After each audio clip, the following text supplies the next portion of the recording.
राज्यात ठोकशाही सुरू झाली आहे का? शिर्डीत भिक्षेकरूंच्या धरपकड मोहिमेत उचललेल्या चौघांच्या मृत्यूनंतर रोहित पवार संतापले.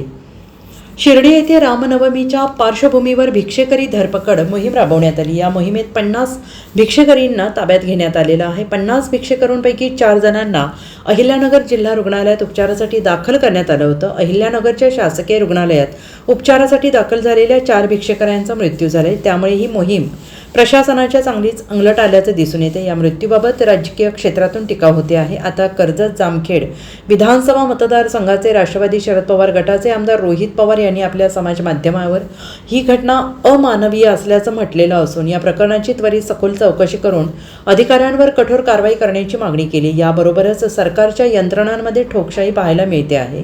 हिटलर आणि नाझीशाहीप्रमाणे वागत असल्याचं रोहित पवार यांनी म्हटलेलं आहे.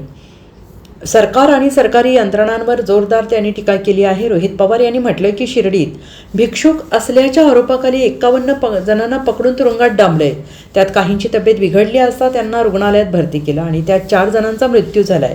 या रुग्णांना पाणी देण्यात आलं नाही आणि एकाच रूममध्ये बांधून ठेवलंय अशा अनेक अमानवीय गोष्टी समोर येत आहेत. शिर्डीत भिक्षुक असल्याच्या आरोपाखाली 51 जणांना पकडून तुरुंगात टाकलंय. Bureau report, SBN Marathi, Shirdi.